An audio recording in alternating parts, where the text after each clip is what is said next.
Wazoo dad today. I am proud papa. my daughter, my daughter got home from school over the weekend. While I was on the cruise, actually, Allie came home from college.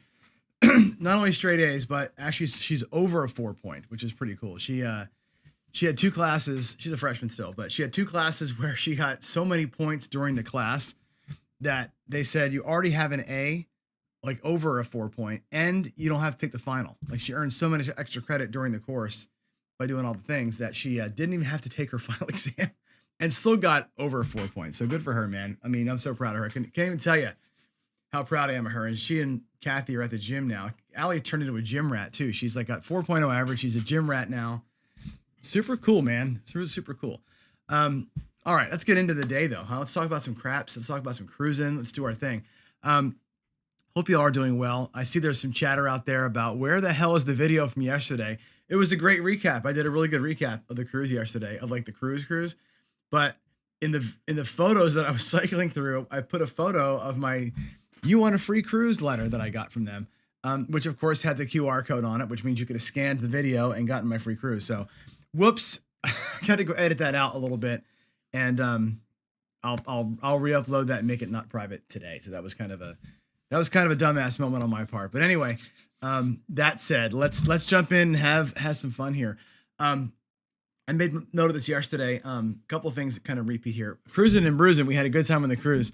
I missed a lot. I know I missed a lot. I missed a lot of lives. I missed half of the shooters tournament. I missed a whole bunch of things. So I'm trying to get caught back up again. I know Ryan from Mark the Point put a bunch of stuff out. I know Chris from Dice DGen's doing his vertical like $10,000 or $100,000 challenge that he's got himself on with live money, which is awesome.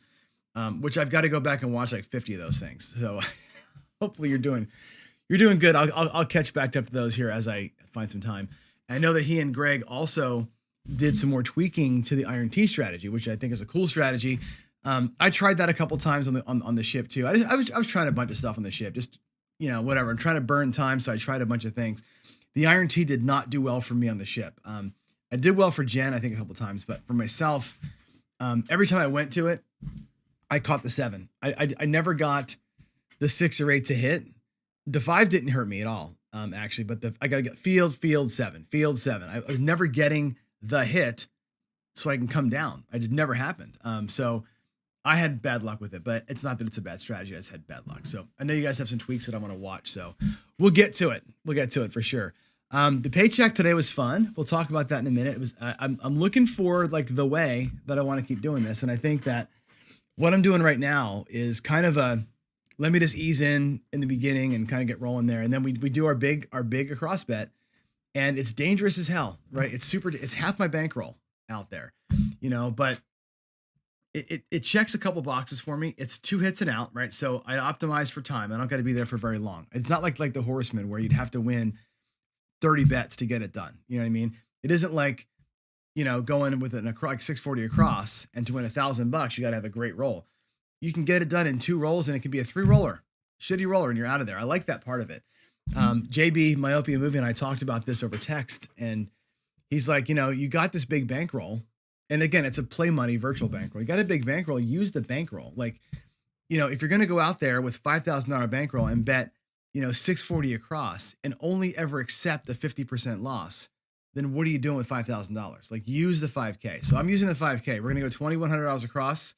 If we burn it, we'll use the second half of the 5K to do it again. If I don't need the second half of the 5K, I'm out with $1,000 in profit. And I think that although it's very butt clenchy, it's very nerve wracking. I sweat a little bit. I want to make that money.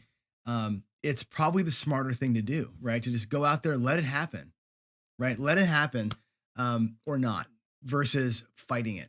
And when I talk about my cruise ship play today, it'll really highlight a little bit about why I'm much more of a believer in doing that when I'm there for a short run. On a cruise ship, it's different because you're a captive audience for 7 straight days, and you cannot take an ass kicking on day 1.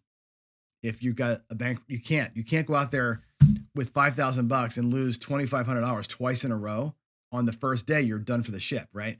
So your mindset's got to be a little different, or your bankroll's got to be different. So anyway, let's jump in. The paycheck for May so far, we're 2-0. Yesterday and today, obviously.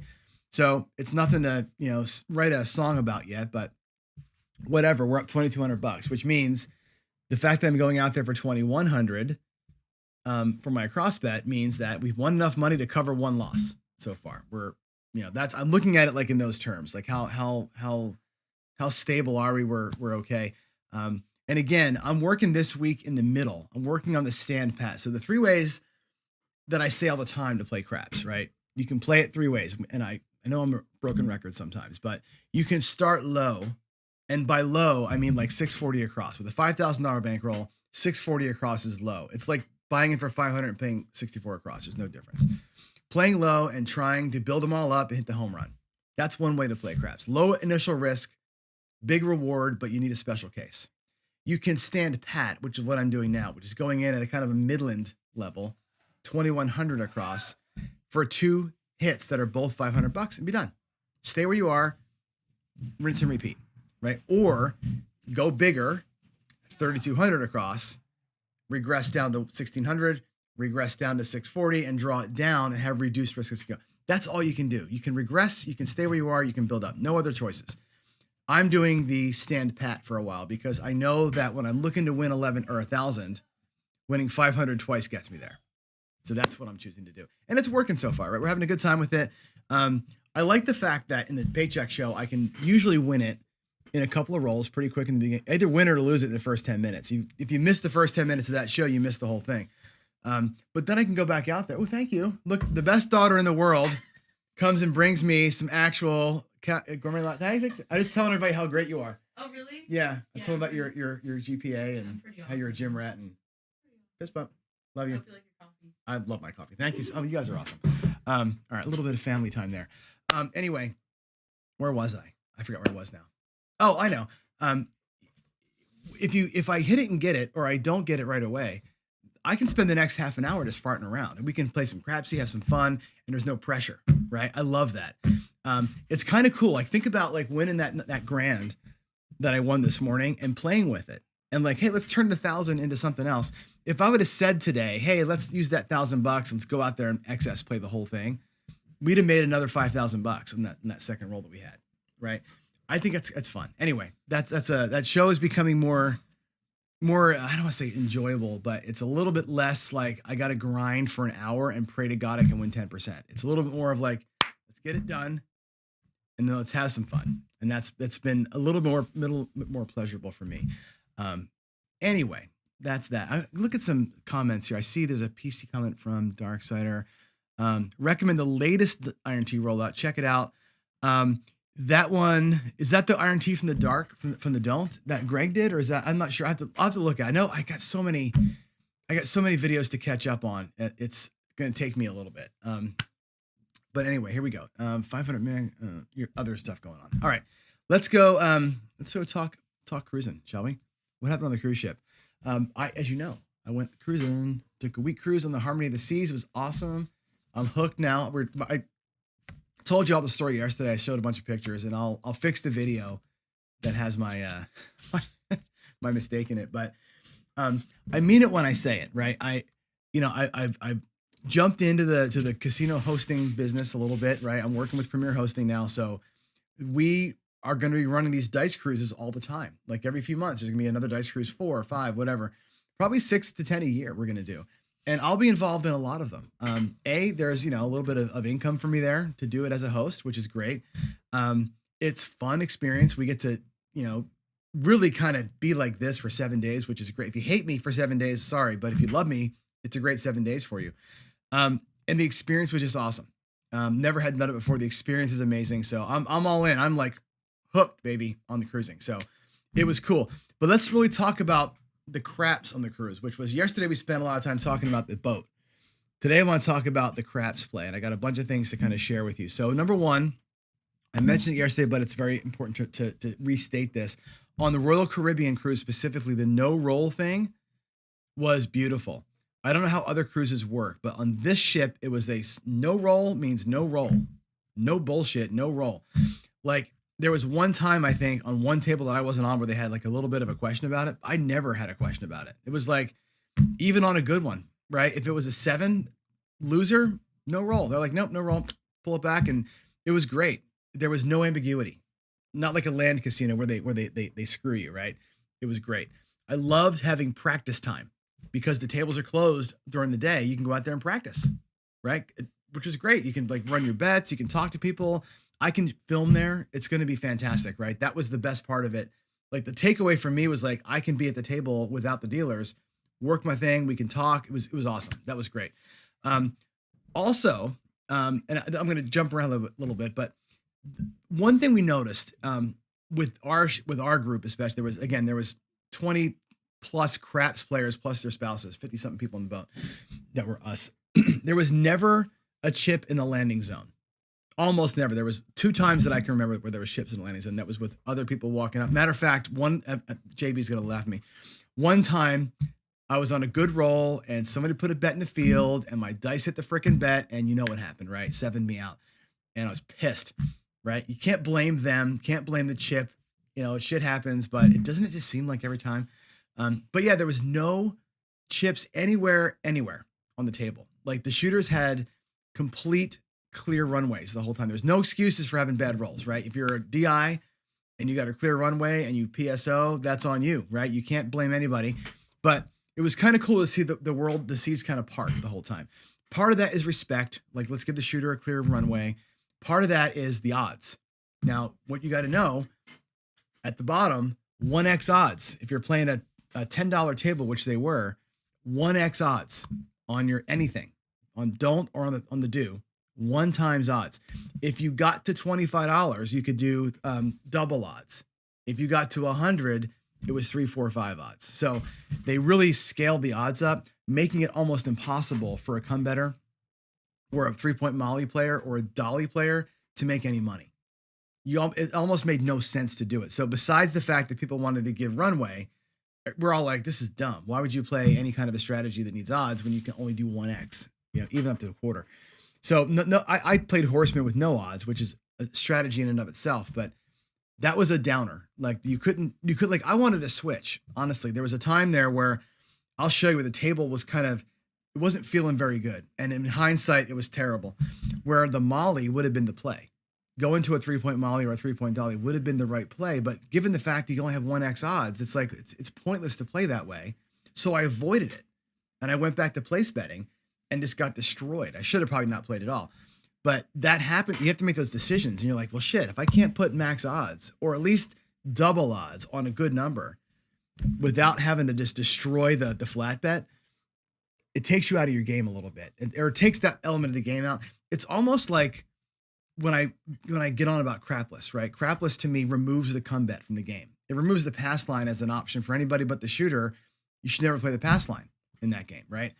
Because of that reason, right? You get stuck on bad points and you're eating the odds on bad points versus you can start low out in the outsides and build up. This game here kind of removed come betting and pass line play from the mix unless you were out there big, which was kind of a bum. But you get to see lots of shooters, right? You'll see that I'm going to show you some of the results today from about 250 shooters that Jen, the Justice Jen had logged. I was on with her for probably 80% of those shooters. I was on a different table for about another 100 or so shooters, right? You can see a ton of rolls, tons of rolls, right? You are on a cruise ship going to run into law of big numbers. We talked about that in the math episodes. You will hit it because you're going to see 250, 300, maybe 400 shooters if you're at the tables for 8 hours a day, which you probably will be because you're there to play dice. You're going to run out of variants. You're going to have a couple of variants within your sessions, but you're going to be across the ship, no variant. You're going to be basically where you ought to be, random-wise. So I'll show you some of the numbers that kind of bear some of that. I didn't do all the math. I meant to this morning, but I got up a little late. But yeah, the points are easy to earn. They're very fair with the ratings, right? Dice, Holy Roller says this a lot. You go out there with a do we don't, $100, that's a $200 rating. They don't zero that out. Vegas, that's a zero bet. If you went out there, black chip, do we don't, and put even single odds on one of them based on the point, just play the do we don't system, right? You're getting rated for $200 a shooter and really incurring almost no risk. The come out 12 would get you across all 250 shooters. There were 2 come out 12s. So that play would have been just fine on this cruise, right? $200 rating all day long, rinse and repeat, drop some odds out there, sit back and have your free cocktails, right? That would have been a great way to play. to get ratings because they count both bets, which is amazing. It's very fair. You earn your points quick. Earning a free cruise is a no-brainer if you're out there for enough time. So that was a big takeaway for me. So that was cool. But yeah, the odds kind of suck. And it sucked that it took that part of the game away. Some of the great memories that I had, and I'm going to show you some of the rolls that we had. I was up $1,000 on the first night. Like we walked in there, and I'll show you the rolls from the very first night. Just walked out there and like, hey, how y'all? Meeting people, shaking hands, trying to remember whose people's names were. Won $1,000, right? Feldman rocked the hard way parlay for me. I followed him up with a 27 roller of my own. Like bam, bam, like poof, right? I was aggressive on the outside in that one. It was great. Day 3, I was aggressive on the outside. I got crushed. Day 3, I tried what I did in the garage, right? I tried the purple chip patrol because I still had some profit left over from night 1. And I said, I'm going to burn some of this. We're going to try something, and got absolutely murdered that day. I was doing $20, 4, 5, 9, and 10, and trying to just rock that and ignore the inside a little bit, the 6 and 8. Nothing but 6s and 8s rolls, right? I moved my bets in. Now I'm getting nothing but 4s and 9. I could not find it. Just was chasing it around like, no, I'm going to stick to my guns, let probability take over for me, and I got just absolutely trounced. That second day, I was down 750. After being up $1,000 on day 1, by day 3, I was down 750. I burned so much trying to hit the home run with the outside stuff. It was just really not a good day. Jen gave me some counseling. We had a nice pizza, a full pizza that night. Talked me off the ledge a little bit. I'm like, man, I went after it too hard today. I was being, playing with house money a little too hard, trying something, and we got hammered, which was a low light for me, but it was a memory. And it's like, remember to be disciplined. Remember to be in your head, right? I will definitely take away from this trip that I was not my disciplined self. I did last for 40 plus hours on that table, down $400 the entire time. So there is discipline involved in kind of keeping it all straight and getting where I needed to be. But I did not play my normal game. And my normal game is get up and get out, get up and get out, get up and get out. But I wanted to stay there. So I kept trying to find ways to stay there and trying different aggressive things to kind of get myself some buffer so I could stay longer, and it wasn't working for me. Lessons learned. I'll do way more grindy stuff next time for sure. I told you the story about the don't player who got absolutely whacked. And I'm going to show you some roll numbers today that'll prove out some of the things that happened to the don't players. And I think Darksider will love seeing this, because you're going to find these situations where there was multiple come out 7s and 11s where he would have been off. But the don't players that were there, like me, if I was playing it, I'd have been back. When I was on the don't, I was playing the Horseman, and the Horseman only ever takes 1 loss on the don't. So I didn't fall prey to that mess because of the way that I play. But yeah, don't players got hammered on some of these come out things. Let's see. We talked about the guy that got killed, that don't player that laddered up. He went from 100 to 200 to 400, got beat, went 2,200 inside, got beat by a come out 7, went to the don't come for $500, goes to the 4. He puts $3,000 on it, right? 6X the flat and gets picked off on the 4. That guy lost 10K in a second, and he was bitching the whole time, right? He was bitching out our shooter for not being able to set a point because he lost all his money. And then he bitched again when he got picked off on that big 4. And Dr. Mark, the dentist, stepped up, didn't hear the comment from the don't guy, but Dr. Mark did, and gave him the old F you, or F off, I think he said. And then when he left, he's like, see, I wouldn't want to be it. Like he got in the way of the shooter, which was great. Good for him. That table, by the way, was a kind of a bad run. We had a bad run. It got to our side. I was on the right side, back in the at base. And the sequence there was the Justice Jen, I think it was Farmer Kate was next, and then I think Maverick was next, and then it might have been Tina, and then it was me. I think that was the order, or if I forget what order it was. If I was first and then the girls or whatever, but they saved the table. Like that table was like 3, 3, 4, 3, 5, and then it was 20, 17, 20.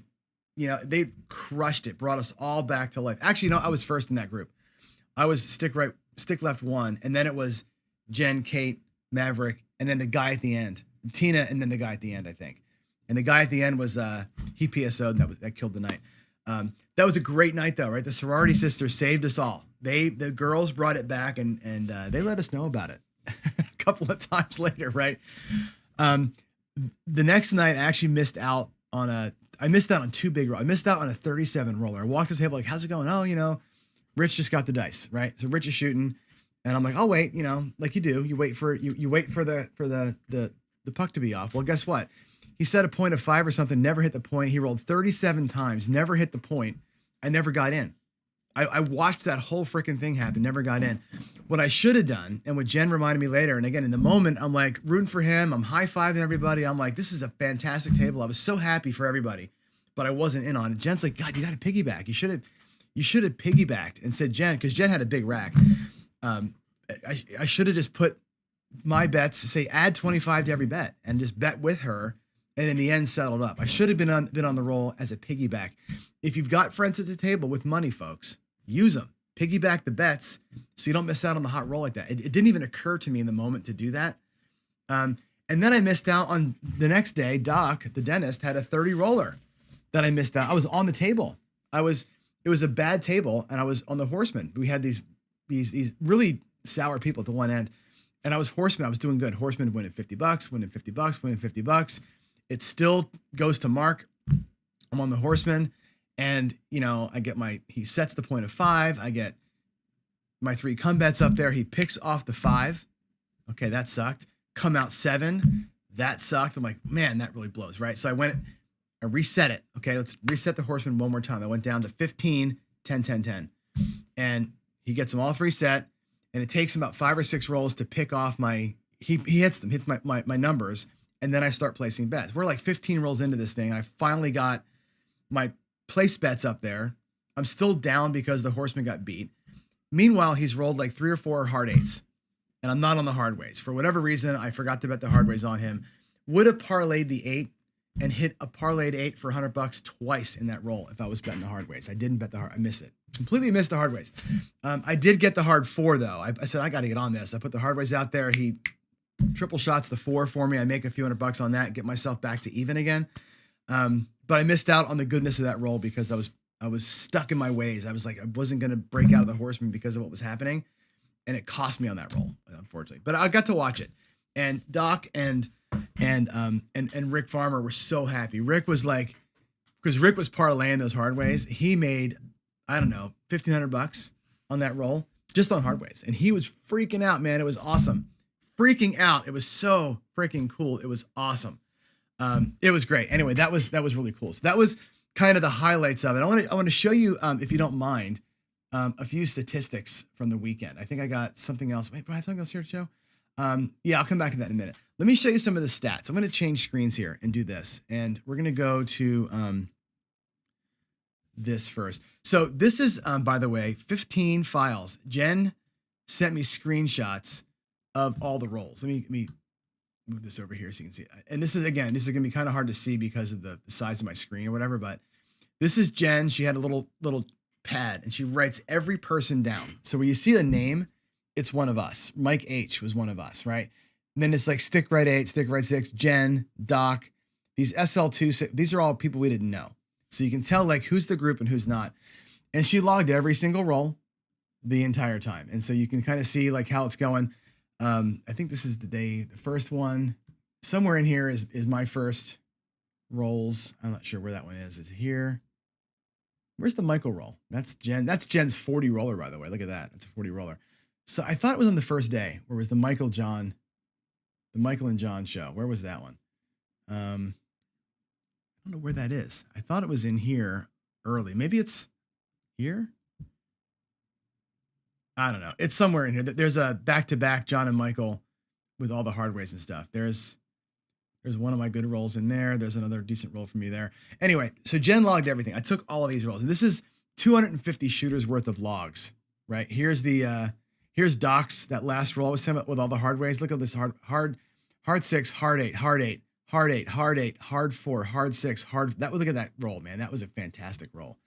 And then this woman next to him, who we didn't know, comes up. So Tom goes 0.7 out, and then this lady here goes off hard 6, hard 10, hard 10, hard 10, hard. Look at that. I made money on her too on the hard ways. Fantastic, right? what a way to end the cruise. Like that was the last two shooters basically of the cruise. I cashed out after her, and then I missed Becker's roll and Doc's second roll, and then was gone. Pretty cool, right? Pretty cool. So she logged everything, which I thought was nice. And again, that's only rolls that Jen was at the table for, not rolls that I was necessarily there for. So knowing that, we can look at some of this here. I said I probably saw about that many rolls, or about half that many rolls at tables that Jen wasn't at, that weren't logged. So I don't have full stats, but here's kind of where we are. One thing to look at, Jen mentioned it yesterday in chat, we had this come out sevens, come out 11s, come out craps. Here was the numbers, right? So out of 20 shooters, for example, on the first day, 3 come out sevens, right? Not too bad. But overall, we had some days. Look at this day. Look, 16 or the session, 16 shooters, 11 come out sevens, right? If you're playing the don't here, you're getting your ass handed to you. Overall, there were 101 come out sevens of the 253 that she tracked. 24 come out 11s, 35 come out craps. So the don't players would have won less often than they should have, right? You're expecting about 27% of the come out decisions to be craps numbers for the don't player. This is not including 12s. Only 21%. So the don't players are winning less often than they ought to. They're losing 63% and 15% versus 54 and 18. So they're losing way more often than they ought to. Okay. Pretty big delta there for the don't players. The don't players did get killed on the come outs. They won, of course, on the points, but they got whacked hard. That's a big difference to make up. 35 wins versus 125 losses on the come out. That's a huge swing for the don't players. Huge swing. So just kind of food for thought there. There's that. Here are the overall set of rolls that was tracked. And here's all 250 shooters. You can scroll down and see them. The left-hand side over here is the shooters in order that they happened. The right-hand side is the sorted version of that. And the sorted version lets me make the chart. Okay, so the chart shows us a couple things. One is 42% of our rolls, of our shooters, which means 104 out of the 250 shooters, were 2 to 5 rolls. So 40% never got to roll 5 or got to roll 5, and that was the end of the roll. That's you got to realize that, right? That's getting damn near half the shooters not getting to roll 5. So when you're playing a strategy, right, the short game is where it's at. We talk about phased play all the time. Get on, get over, get up, get in, right? Phased play is important, right? So 104 times you don't get to roll 5. That's pretty, and that's probably about where the expectations are. We can look at the Wizard of Odds and we can verify that. 79 times though. So if 42% you don't get to 5, that means that 38% of the time, or I'm sorry, 58% of the time you're getting above 5, which is good. Okay. These are money makers. All these here are money making rolls. You should get to roll 6. You got to be making money. You got to be at least even with something locked, a locked profit on the shooter, your money back plus money in the rack, right? So we had 79 times, 32% of the time we had 6 to 10 rolls, which is great. 17%, 11 to 20, 4% between 21 and 30, and just 4 people got over 30. So there was not a lot of home runs to be had, right? Today in the daily paycheck, I rolled 29. I would have been in here, right? One of the top, 4 or 5%. Okay. I actually had myself, I think I had 2 rolls in this group. I did 2 of the 12 were me, I think, that we tracked. So this is cool, right? This is interesting. Here's our charts. You can see where you kind of land. You can see like the 7s, 8s, 9s. There's a lot of juice in the 6, 7, 8, 9 range in here, right? A lot of juice in the teens, right? 13 to 19, you're in here in this section in the middle here, and a couple of big fatties. Okay. That's the overall. Looking at some of the rhythm though, you can really get a sense of how these tables felt, right? Here's like a 13 roller followed by 0.7 out, 0.7 out, 0.7 out. Okay roll. Basically a couple of, super short rolls. Not a whole lot here. 21 and a 27. That's Michael Feldman and me. That's the first night. Michael Feldman here, me here, back to back. And then look at this bullshit. PSO. Okay roll. PSO. Look at this. The table goes to complete hell, right? Look at that sequence. And if you're trying to play cruise ship for points, you got to be out there. You got to be playing every shooter to get your bets tracked, right? This is where you go to the horseman, right? You go, okay, well, we had a great roll. Let's slow roll it. Or let's do if you're playing the 3-point Molly, you're making money. You're making money on all these rolls. You're playing the horseman, you're making money on all these rolls. You're playing the don't, you're making money on all these rolls. But if you're going out there 64 across or 44 inside, trying for 2 or 3 hits and out, guess what? You are getting your ass handed to you in here. You're just getting destroyed if you're playing a 2-hit and down strategy, right? Way too many short rolls in a row. And then it picks up a little bit. And again, there's a little bit of a light green sequence in here, a decent roll with some, these should all be making money. You should be out of the hand on everything but the 4 roller, probably a 3 roller, 2 roller, but here you're out of the hand on all those rolls. And again, here and here, you're probably losing money here, but getting even here. So you can kind of sense the rhythm. There was a couple of really bad swings that you can see. Another really bad sequence in here. Couple of okay rolls, bad sequence, really bad sequence. This is where I think I was telling the story about the sorority sisters. It might be in here. This 1914-9-7. This might be like me, Jen, Farmer, Maverick. That might be in there. It might be in here. I'm not sure where that sequence ends, but anyway, a couple good rolls in a row. You got to make your hay in here when it comes back. All right, how did I do? My rolls were this.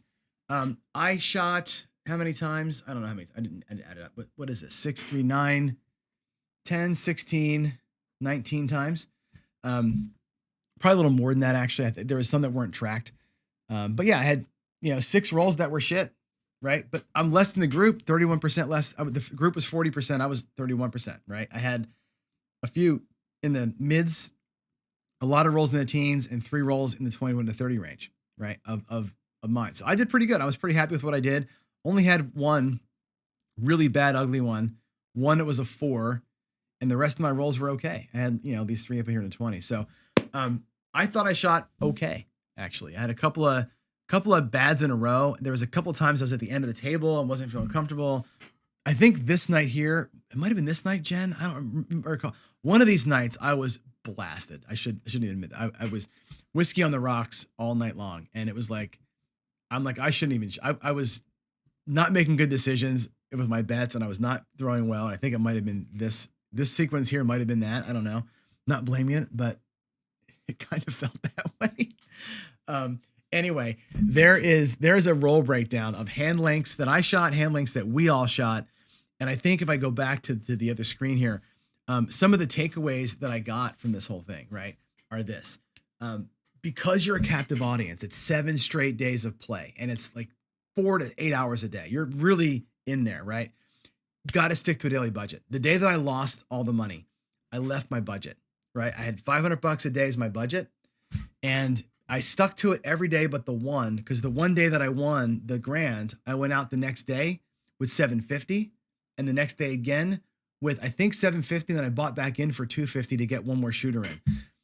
Completely out of my discipline there, right? Because I had the extra money from the profits, because I burnt all that money, and I played way more aggressively than I probably should have, right? I did not embrace the grind on those middle days. I got back to the grind after that, and I made it all back. I made all those losses back, almost got to even for the ship, but it took me embracing the grind and being ready to pounce on the big rolls. I missed the one roll that I was watching. I didn't pounce on Doc's good roll because I just taken a thumping, and I forgot to do the hard ways. There is no ATS, so your hard ways are your only real home run. I forgot it, right? Phasing your play is important, right? You saw that 40% of the shooters didn't get to roll 5, which means you better be able to at least break even by roll 4 or 5, or not take too much of an ass kicking on roll 2 or 3, right? Some grindy way in the beginning to be safe, and then you can go after it. And it's okay to have fear of missing out. It's okay. If you got friends that have a full rack, piggyback if they'll let you, right? Otherwise, as a quote unquote craps team, right? All of us out there at the same time having fun. I didn't care about missing out on Rich's roll. It was cool. I mean, he was so happy. He was another guy like Jim. He logged every single roll, and he was so freaking happy with his roll. He was like over the moon. Came around and gave me a big old hug after his roll. Did you see that? Did you see that? Oh my God. He was like loving it. He was loving it. It was like that was a great moment for everybody, and especially for him. It was so cool, right? So I felt really good about it. Another takeaway is this: you're gonna laugh at me, but the chopper was the hero of the weekend for me. I shot really well. You saw my rolls. I can go back and we can re-celebrate my rolls because they're so good, right? We can re-celebrate my rolls. Let's just enjoy it one more time, right? I did okay. One bad roll, but a lot of good stuff here. The chopper did good. I threw it well. I liked the table.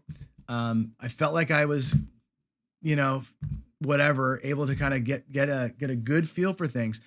A lot of people asked me how to shoot it, right? And I'm not a teacher of the throw. I don't teach DI. I really don't.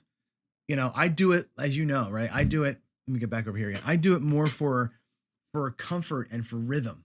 I enjoy the practice of DI, like Gargoyle says, right? DI is a lifestyle. To me, it's like get the dice, set them up, wipe my hands, get breathing, go. I love that rhythm, right? To me, it's like it's a mental state of it. Whether it works or not, don't know. I'll tell you this: everybody loved the shot, and I've got to thank Gargoyle for dialing me in because he helped me learn the right way to do it, and it worked for me over the weekend. It worked great, right? And it generated a lot of conversation. And the thing I liked about that was not so much that it got the great results, which is fantastic, but so many people were like, "What are you doing with the dice? Why are you doing it?" And so our group, people I didn't know. Remember, I'm coming into this thing as a brand new training casino host with Don Wood, right, and Michael Feldman. These icons, right? I've been playing. Everybody knows those guys, right? I come in and it's like, well, who the hell is this guy? Well, the throw looks pretty in the air. They land really pretty, and I got some good results, and people want to talk to you, and that's how I met people. That was a reason to talk to people, right? It was a great conversation starter, and a couple of people really embraced it. It was cool. It was just a good little side hustle along the whole thing was like being able to talk about the throw, and like I said, it was a reason to kind of get close to folks. And again, when you're on a captive audience like that, you're with the same 50 people for 7 days, having a reason to talk.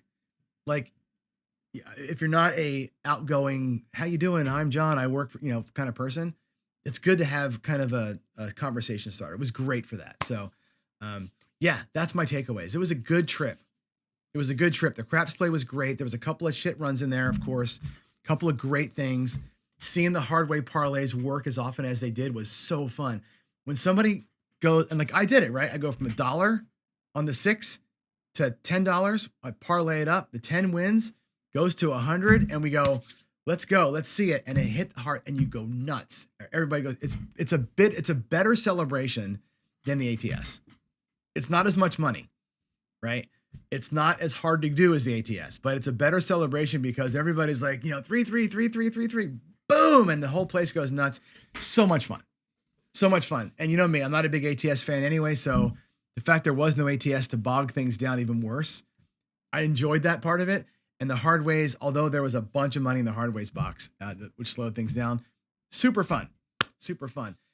Craps on the Cruise, I recommend it highly. I would love to play with all of you. I said this yesterday. If you want to play, again, I'm with Premier Hosting now, so you can give me a call, give me an email, connect with me however you can. I'll get you on the team on our list of people, so when we're cruising, we can help you with room rates and all that kind of stuff. We can do all the legwork for you. We get to load on the boat early. We got extra juice in the rooms. We got all the things. We got everybody the free drink pass. You all automatically have the free drinks when you're with our group. It's all good, right?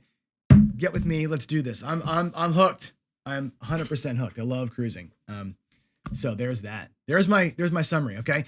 Let me go to Q&A, and I'm going to go look at some questions. Do you have any questions for me? I'm going to search for Q's first. Get my glasses on. Lou, how was the craps etiquette? Except for one guy, the craps etiquette was fantastic. Again, everybody on this cruise, our group, they're all seasoned players. Everybody's been playing for years. There was no hands in the table. There was no buying in on the. Everybody was perfect. It was like well behaved. It was awesome. Everybody was great. They were so good. Some of the random people that we didn't know didn't have the best etiquette, but they learned pretty quick. Hey, can you wait a minute? Actually, I think somebody was taking bets for somebody who was waiting to buy in. Like I said earlier, it was really, really good. The dealers were new, so the dealers weren't super seasoned. So it took us a minute to get on rhythm with the dealers, but for sure, etiquette was fantastic. I didn't have any problems at all that I really saw. What else do we have here? Dark Side, move to Colorado and work here. I would love to do that. They say a lot of great things about Colorado craps. I know that it's very friendly up there. I'm going to be in Colorado. I want to say September. I forget. My wife booked something. We have friends who live in Grand Junction, and we're going to meet them in Denver, go to Blackhawk and play for a night, and then go down to their house in Grand Junction. So I'll let you know when that is. It'll be sometime later on. Yeah, good. We asked every time, Chris, every time, and you got to do it quick because they rate you, and they like when you cash out, they put your final rating in, and the screen goes. They have a computer, and the screen goes away. I walked right around and asked them, "Would you have me rated at?" And for me, honest to God, guys, I was playing a lot of times 44 inside, 64 across. Again, I was low, and I'll talk about this tomorrow. Super low bankroll for me. Super low bankroll, very scared money. 44 inside, 64 across. Most of the time, they had me rated at 130 to 160 because I was pressing aggressively. And we did find out that the guy basically does a head check every half an hour. He took his watch, look around the table, log in. So pretty much every half an hour, we're all pressing, right, to get the good look and then coming back down again. We did a lot of that. And yeah, you ask them frequently and you say, wait a minute, and he goes, oh, that's right. That was you. And he go to 150. They were really good, super fair. And again, because we were seasoned crew, right? Again, a lot of seasoned players there, a lot of dealer bets, tons of dealer bets. You know me, right? I buy in, I give a little toke. I'm betting hard ways for the dealers. We're all doing the thing. They made a lot of money. The dealers did. The people who walked up to the table that were not part of our group almost never tipped. That's one thing I can say. I didn't see a lot of tips from them. We all tipped like, and matter of fact, Don Woods kept saying, he's like, it's National Dealer Tipping Day. And we'd all just throw a nickel. And like, it would be raining $5 chips in the dealers. They would scoop it all up and put in the thing. That happened like 5 or 6 times, right? We just kept doing it. Like they made money. Ratings were really good as a result. I think that had something to do with it. So that was good. Dark Side had the ultimate cruise play for me. You need to email me that, please. Email me the ultimate cruise play. I was going to work on a tweak to the Horseman that is a little more favorable to a good roll, but also careful low. But yeah, let's talk about that for sure. Yeah, dude, I wrote you, Ryan. We hit the first night. The first night he hits that thing. It was crazy. It was absolutely crazy. I wish I could find the sheet that has that on there. The sheet that one of Jen's log sheets has that. You can see the rolls back to back. You're like, wow, that's pretty cool. Very, very cool. I will put the rolls in Discord for sure. I'll put the whole thing out there. Jen tracked 250 shooters. Rich tracked probably about the same number of shooters. They were but they were a lot of times not on the same table. Rich only tracks the numbers though. He doesn't track the come out sequence. Jen tracked everything. Probably a good 2,000, 3,000 rolls were tracked though, for sure. Yeah, let's see what else is here. Started with a buck. Yeah, 3 times. So I did it 3 times. I again, low roller. I go from 1 to 10 to 100 instead of 10 to 100 and repeat, right? If I started those hard ways at $10, that would have been $2,000, not barely 1,000. So there you go. That's that. Let's see. I think that's all I got. I think that's everything I got to say. Overall, great trip, right? Overall, I want to thank Don and Michael for having me part of the crew. I want to thank Jen for talking me off the ledge a few times. I want to thank Gargoyle for helping me out with the toss and my rhythm. I want to thank everybody on the team, right? All of our players, Mark and the Johns and Darren and the Riches and the Ricks and our new friends, Farmer Kate and Maverick, Tina for the great shooting. We had such a good time with everybody. There was, except for the one Dark Side guy, everybody on that table was just great. Good energy, good vibes. Even in the bad rolls, it was great vibes. It was great vibes the whole way through. Couldn't have asked for a better group and a better time. And I'm looking forward to doing it again. So that's it, folks. I'm out. I'm gonna log off here and go to work. But thanks for hearing me rant about this whole thing. Tomorrow, the thumbnail for the show tomorrow is, should I quit craps? And I'm serious about that question. I'm considering a hiatus, not from the show necessarily, but from playing. And we'll talk about why. We'll talk about why tomorrow. You're going to be my psychologist tomorrow. I need you all to talk me off the ledge. So come here, ready to chat, ready to talk me down. All right. With that said, though, y'all, I love you. Love every one of you. God bless you and have a great day. I'll see you tomorrow. Bye-bye.